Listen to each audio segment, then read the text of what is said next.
അതല്ലെങ്കിൽ ഏതെങ്കിലും ഒരു കേരള കോൺഗ്രസ് എമ്മിന്റെ ഒരു ഭാരവാഹി, ഒരു MLA, ഒരു മുൻ MLA വന്നിട്ട് കേരള കോൺഗ്രസ് LDF വിടണം എന്ന് ഈ നിമിഷം വരെ പറഞ്ഞിട്ടുണ്ടോ? കോട്ടയം DCCയുടെ പ്രസിഡന്റ് ആയിട്ടുള്ള നാട്ടകം സുരേഷ് ഉൾപ്പെടെയുള്ള ആളുകൾ എന്താ പറഞ്ഞത്? ജോസ് കെ മാണിയെ ഞങ്ങൾക്ക് വേണ്ട എന്ന് പറഞ്ഞു. ഇന്നലെ അദ്ദേഹത്തിന്റെ ഓഫീസ് തന്നെ പരസ്യമായിട്ട് പറഞ്ഞു LDF വിടുന്നില്ല തങ്ങൾ. LDFനകത്ത് കേരള കോൺഗ്രസ് എമ്മിന്റെ വിശ്വാസ്യത നശിപ്പിക്കുക എന്ന ലക്ഷ്യത്തോടു കൂടിയിട്ടാണ് ഈ വാർത്തകൾ പടച്ചുവിടുന്നത്.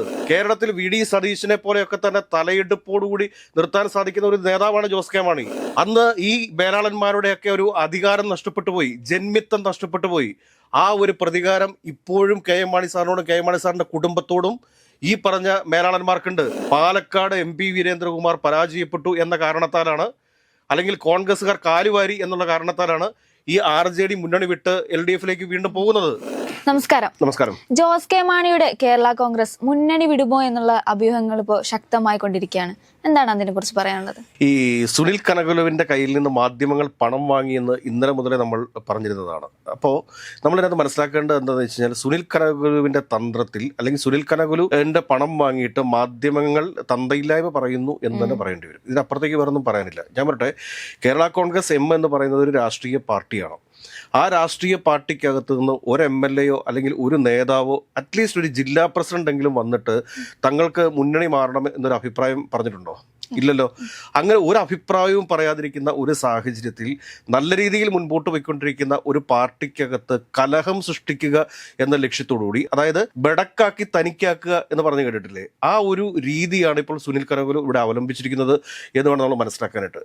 കോട്ടയം DCCയുടെ പ്രസിഡന്റ് ആയിട്ടുള്ള നാട്ടകം സുരേഷ് ഉൾപ്പെടെയുള്ള ആളുകൾ എന്താ പറഞ്ഞത്? ജോസ് കെ മാണിയെ ഞങ്ങൾക്ക് വേണ്ട എന്ന് പറഞ്ഞിരിക്കുന്നു. പക്ഷേ രാഷ്ട്രീയ യാഥാർത്ഥ്യം എന്താണ് എന്ന് തിരിച്ചറിഞ്ഞിട്ടുള്ള UDF നേതൃത്വത്തെ സംബന്ധിച്ചിട്ട് അവർക്ക് ജോസ് കെ മാണി ഇല്ലാതെ 2026 തെരഞ്ഞെടുപ്പിൽ വിജയിക്കാൻ സാധിക്കില്ല എന്നുള്ളത് യാഥാർത്ഥ്യമാണ്.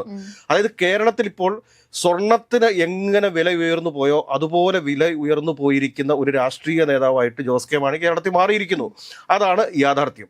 നമ്മൾ മനസ്സിലാക്കേണ്ട ഒരു കാര്യം എന്താണ് എന്ന് നോക്കി, ഇനി വരാൻ പോകുന്ന 2026 തെരഞ്ഞെടുപ്പിലേക്ക് അടുക്കുന്ന സമയത്ത് UDF നേരിടാൻ പോകുന്ന ഏറ്റവും പ്രധാനപ്പെട്ട പ്രശ്നങ്ങൾ എന്താണ് എന്ന് ചോദിച്ചു കഴിഞ്ഞാൽ, ഇപ്പൊ രാഹുൽ മാങ്കൂട്ടത്തിനൊക്കെ എതിരെ ഉയർന്നിരിക്കുന്ന ഈ സ്ത്രീ വിഷയവുമായി ബന്ധപ്പെട്ടിട്ടുള്ള ആരോപണങ്ങൾ പോലെയല്ല UDFിലെ പല ഘടകകക്ഷികൾക്കും എതിരെ ഉയരാൻ പോകുന്ന രാഷ്ട്രീയ ആരോപണങ്ങൾക്ക് മറുപടി പറയാനുള്ള ശേഷി UDF നേതൃത്വത്തിന് ഉണ്ടാവത്തില്ല. അതുപോലെയുള്ള രാഷ്ട്രീയ വൈകൃതങ്ങൾ, നമ്മൾ നേരത്തെ ഈ രാഹുൽ മാങ്കൂട്ടത്തിൽ വിഷയത്തിൽ ലൈംഗിക വൈകൃതങ്ങൾ എന്ന് പറഞ്ഞിട്ടുണ്ടെങ്കിൽ, രാഷ്ട്രീയ നയവൈകൃതങ്ങൾ കാണിച്ചിട്ടുള്ള ചില പാർട്ടികൾ UDFിനകത്തുണ്ട്. ഇവരെ കുറിച്ചൊക്കെ പുറത്തേക്ക് വാർത്ത വരുന്ന സമയത്ത് UDFിനെ സംബന്ധിച്ചിട്ട്, അല്ലെങ്കിൽ കോൺഗ്രസിനെ സംബന്ധിച്ചിട്ട് രാഷ്ട്രീയമായിട്ട് മറുപടി പറയാൻ സാധിക്കാത്ത അവസരമുണ്ടാവും. അങ്ങനെ രാഷ്ട്രീയമായി മറുപടി പറയാൻ സാധിക്കാത്ത ഒരവസരത്തിൽ അവർക്ക് ആരെ ആവശ്യമുണ്ട്? ജോസ് കെ മാണി ആവശ്യമുണ്ട്. ജോസ് കെ മാണി ഇന്നുവരെ പറഞ്ഞിട്ടുണ്ടോ അവർക്ക് UDFിലേക്ക് വരണമെന്ന്? അല്ലെങ്കിൽ അവരുടെ ഏതെങ്കിലും MLAമാർ പറഞ്ഞിട്ടുണ്ടോ? റോഷി അഗസ്റ്റിൻ പറഞ്ഞിട്ടുണ്ടോ? സെബാസ്റ്റ്യൻ കുളത്തങ്കൽ പറഞ്ഞിട്ടുണ്ടോ? ജോബ് മൈക്കിൾ പറഞ്ഞിട്ടുണ്ടോ? അതല്ലെങ്കിൽ പ്രമോദ് നാരായണൻ പറഞ്ഞിട്ടുണ്ടോ? ഇവരാരും പറഞ്ഞിട്ടില്ലല്ലോ. അല്ലെങ്കിൽ ജയരാജ് സാർ പറഞ്ഞിട്ടുണ്ടോ? ഇവരാരും പറഞ്ഞിട്ടില്ലല്ലോ. ആകെ പറയുന്നത് ആരാണ്? കേരളത്തിലെ ചില മാധ്യമങ്ങൾ. കേരളത്തിലെ ചില മാധ്യമങ്ങൾ മാത്രമല്ല പറയുന്നത്, പിന്നെ സണ്ണി ജോസഫ് ഒരു പ്രാവശ്യം കേരള കോൺഗ്രസ് ജോസഫ് ഗ്രൂപ്പിനെ ക്ഷണിച്ചിരുന്നു, അടൂർ പ്രകാശ് ക്ഷണിച്ചിരുന്നു. ഇന്നിപ്പോൾ വരുന്ന വാർത്തകൾ എന്താണ്? സോണിയാഗാന്ധി ഡൽഹിയിൽ നിന്ന് ജോസ് കെ മാണിയെ നേരിട്ട് വിളിച്ചെന്ന്. ജോസ് കെ മാണി ഇവിടെ സ്ഥലത്തില്ല എന്നുള്ള കാര്യം എല്ലാവർക്കും അറിയാവുന്ന കാര്യമാണ്.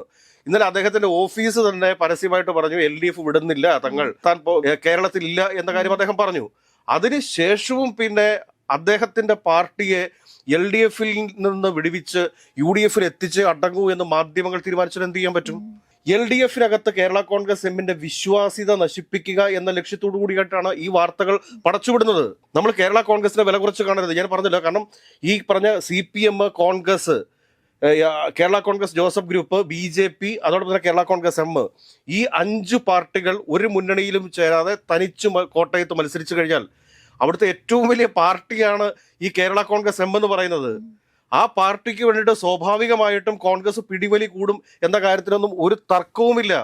കേരളത്തിൽ VD സതീശനെ പോലെയൊക്കെ തന്നെ തലയെടുപ്പോടുകൂടി നിർത്താൻ സാധിക്കുന്ന ഒരു നേതാവാണ് ജോസ് കെ മാണി. അതിനകത്തൊന്നും ഒരു സംശയവും വേണ്ട. ഈ പ്ലാറ്റ്ഫോമിലിരുന്ന്, ഈ കസേരയിലിരുന്ന് കൊണ്ട് തന്നെ ഒരുപാട് പ്രാവശ്യം നമ്മൾ ജോസ് കെ മാണിയെ വിമർശിച്ചിട്ടുണ്ട്. പക്ഷേ ജോസ് കെ മാണി എന്ന നേതാവിന്റെ ഒരു കാലിബർ അത് നമ്മൾ മനസ്സിലാക്കണം. കാരണം നമ്മൾ നേരത്തെ മനസ്സിലാക്കിക്കൊണ്ടിരുന്നത് എന്താണ്? പാലാ നിയോജക മണ്ഡലത്തിൽ അദ്ദേഹം പരാജയപ്പെട്ടു പോകുന്നു. അദ്ദേഹത്തെക്കുറിച്ച് ആ പാലയിലുള്ള ചില ആളുകൾ സൃഷ്ടിച്ചെടുത്തിരുന്ന നരേറ്റീവ്, ചില ആളുകളല്ല, ചില മേലാളന്മാർ എന്ന് തന്നെ നമ്മൾ പറയേണ്ടി വരും. ഈ മേലാളന്മാർ ആരായിരുന്നു എന്നറിയാമോ? പാലയെ അടക്കി വാണിരുന്ന, പാലയിലെ കർഷകരെയും കർഷക തൊഴിലാളികളെയും അവിടുത്തെ സാധാരണക്കാരായിട്ടുള്ള മനുഷ്യരെയും അടിമകളാക്കി വെച്ചുകൊണ്ടിരുന്ന ചില മേലാളന്മാർ. ആ മേലാളന്മാർക്കെതിരെ ശബ്ദമുയർത്തിക്കൊണ്ട് കേരള രാഷ്ട്രീയത്തിലേക്ക് കടന്നു വന്ന ഒരു വലിയ മനുഷ്യനാണ് കെ എം മാണി സാർ എന്ന് പറയുന്നത്. ആ കെ എം മാണി സാർ കർഷകന്റെ കുടുംബത്തിൽ നിന്ന്, കർഷക തൊഴിലാളികളുടെ കുടുംബത്തിൽ നിന്ന്, സാധാരണക്കാരന്റെ കുടുംബത്തിൽ നിന്ന്, നിങ്ങൾ ആരുടെയെങ്കിലും പറമ്പിൽ പണിയെടുത്ത് ജീവിതം നശിപ്പിച്ച് കളയേണ്ടവരല്ല, മറിച്ച് നിങ്ങൾ സ്കൂളുകളിൽ പോകണം, പഠിക്കണം, വളരണം, മറ്റു രാജ്യങ്ങളിലേക്ക് പോകണം, മറ്റ് സ്ഥലങ്ങളിലൊക്കെ പോയി ജോലി ചെയ്ത് പണം സമ്പാദിക്കണം, നിങ്ങളുടെ ജീവിത സൗകര്യങ്ങൾ വർദ്ധിപ്പിക്കണം എന്നൊക്കെ പറഞ്ഞു പഠിപ്പിച്ച് അവരെ ഈ പൊതുസമൂഹത്തിന്റെ മുൻപന്തിയിലേക്ക് കൊണ്ടുവന്ന നേതാവാണ് ശ്രീ കെ എം മാണി. അന്ന് ഈ മേലാളന്മാരുടെയൊക്കെ ഒരു അധികാരം നഷ്ടപ്പെട്ടു പോയി, ജന്മിത്വം നഷ്ടപ്പെട്ടു പോയി. ആ ഒരു പ്രതികാരം ഇപ്പോഴും കെ എം മാണി സാറിനോടും കെ എം മാണി സാറിന്റെ കുടുംബത്തോടും ഈ പറഞ്ഞ മേലാളന്മാർക്കുണ്ട്. ഇന്ന് ആ മേലാളന്മാരുടെ കൈവശമാണ് പാല ഇരിക്കുന്നത്. അതിൽ നിന്ന് തിരിച്ചു പിടിക്കും പാലക്കാർ ഈ യാഥാർത്ഥ്യമൊക്കെ ഒന്ന് മനസ്സിലാക്കണമെന്ന്. ഈ യാഥാർത്ഥ്യമൊക്കെ മനസ്സിലാക്കുന്നതോടുകൂടി ഈ മേലാളന്മാർ അവിടെ ഇരുന്ന് ക്രിയേറ്റ് ചെയ്യുന്ന നരേറ്റീവ് നമ്മളൊക്കെ മനസ്സിലാക്കിയിരുന്ന ഇലവിഴ പൂഞ്ചറിയും അതോടെ തന്നെ ഇല്ലിക്കൽ കല്ലും ഒക്കെ ഇപ്പോഴത്തെ MLA സൃഷ്ടിയാണെന്നല്ലേ. പക്ഷെ അതിന്റെയൊക്കെ യഥാർത്ഥ അവകാശി എന്ന് പറയുന്നത്, ആ പദ്ധതി വിഭാവനം ചെയ്തിട്ടുള്ളത് കെ എം മാണി സാറാണ്. അതിന്റെ പിതൃത്വമാണ് ഇപ്പോഴത്തെ MLA ഏറ്റുപിടിച്ച് നടക്കുന്നത്. നമ്മളിതൊന്നും മനസ്സിലാക്കാതെ ജോസ് കെ മാണി പാലയുടെ വികസന മുരടിപ്പിന് കാരണമായി എന്നൊക്കെ വിളിച്ചു പറഞ്ഞിട്ടുണ്ട്. അതൊക്കെ തെറ്റായി പോയി എന്ന് മനസ്സിലാക്കിയ സമയത്ത് ഞാൻ പറയട്ടെ, ഇന്ന് പാലായുടെ MLAയും അതോടൊപ്പം തന്നെ ജോസ് കെ മാണിയുമായിട്ട് ഒരു വികസന സംവാദത്തിന് ഒരു വേദിയിൽ ഇരുന്നു കഴിഞ്ഞാൽ 1 മിനിറ്റിൽ കൂടുതൽ പിടിച്ചു നിൽക്കാണ്ട് പാലയുടെ നിലവിലത്തെ MLAക്ക് സാധിക്കത്തില്ല. അല്ലെങ്കിൽ കേരളത്തിന്റെ വികസനത്തെക്കുറിച്ച് VD സതീശനും ശ്രീ ജോസ് കെ മാണിയും കൂടി ഒരു സംവാദ വേദിയിൽ ഇരുന്നു കഴിഞ്ഞാൽ അത് കേരളം കണ്ടിട്ടുള്ളത് വെച്ച് ഏറ്റവും വലിയ ക്ലാസിക് സംവാദമായിരിക്കും. കാരണം രണ്ടുപേർക്കും ദീർഘവീക്ഷണമുണ്ട്. അപ്പോൾ അങ്ങനെയുള്ള ഒരു നേതാവ് നയിക്കുന്ന ഒരു പാർട്ടിയെ കുറിച്ചാണ് മാധ്യമങ്ങൾ ഒന്നും അറിയാൻ പാടില്ലാതെ കിടന്ന് പുലമ്പിക്കൊണ്ടിരിക്കുന്നത്. ഇത് സൃഷ്ടിയാണ്.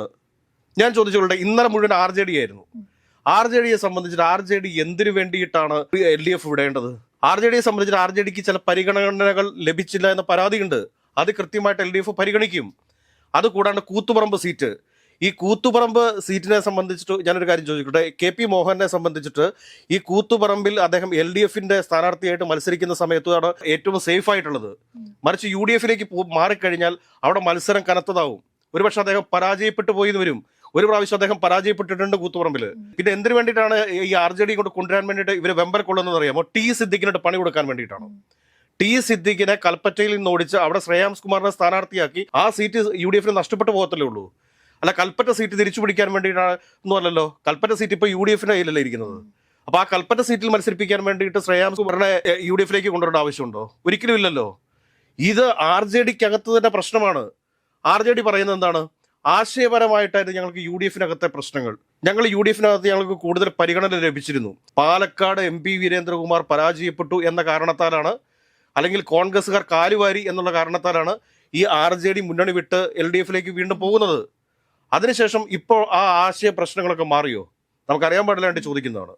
അതുകൊണ്ട് എനിക്ക് തോന്നുന്നില്ല കേരളത്തിലെ നിലവിലത്തെ രാഷ്ട്രീയ സാഹചര്യത്തിൽ ഒരു കാരണവശാലും LDFന് അധികാരം നഷ്ടപ്പെടുന്ന ഒരു സാഹചര്യമില്ല. ആരൊക്കെ എന്തൊക്കെ കാണിച്ചു കഴിഞ്ഞാൽ 58 സീറ്റ് ഫിക്സഡ് ഡിപ്പോസിറ്റ് ആയിട്ടുള്ള ഒരു പാർട്ടിയാണ് LDF എന്ന് പറയുന്നത്.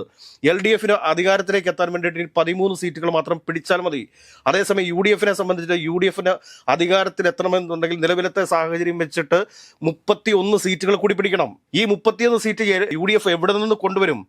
ഒരുപക്ഷെ ജമാഅത്തെ ഇസ്ലാമി ഉൾപ്പെടെയുള്ള എല്ലാ വർഗീയ ശക്തികളുടെയും പിന്തുണ ആർജിച്ചുകൊണ്ട് ഇവർക്ക് 10-15 സീറ്റ് വർദ്ധിപ്പിക്കാൻ സാധിച്ചാലും ഭരണത്തിലെത്താൻ വേണ്ടി സാധിക്കുമോ? ഒരു കാരണവശാലും സാധിക്കത്തില്ലല്ലോ. തെരഞ്ഞെടുപ്പ് അടുക്കുന്നതോടുകൂടി UDFനകത്തുള്ള ഘടകകക്ഷികൾക്ക് എതിരെ വരാൻ പോകുന്ന രാഷ്ട്രീയ ആരോപണങ്ങളിൽ വൻ സ്ഫോടനങ്ങൾ ഉണ്ടാവത്തില്ലേ കേരളത്തിൽ? അപ്പോൾ അങ്ങനെയൊക്കെ നടക്കാൻ പോകുന്ന ഒരു സാഹചര്യത്തിൽ ഈ കേരളത്തിൽ വളരെ മാന്യമായിട്ട് പോയിക്കൊണ്ടിരിക്കുന്ന കേരള കോൺഗ്രസ് M പാർട്ടി ഇപ്പോൾ LDF വിടാൻ പോകുന്നു, UDFലേക്ക് പോകുന്നു എന്നൊക്കെയുള്ള വാർത്തകൾ പ്രചരിപ്പിക്കുന്നത് മാധ്യമ ധർമ്മത്തിന് ചേർന്നതല്ല എന്നാണ് നമുക്ക് പറയാനുള്ളത്. അതോടൊപ്പം തന്നെ എനിക്ക് തോന്നുന്നില്ല ജോസ് കെ മാണിക്ക് LDF വിടണമെന്നുണ്ടെങ്കിൽ അവരൊരു രാഷ്ട്രീയ തീരുമാനം എടുക്കട്ടെന്നേ. അതെങ്കിലും അവർക്ക് വിട്ടുകൊടുക്ക്.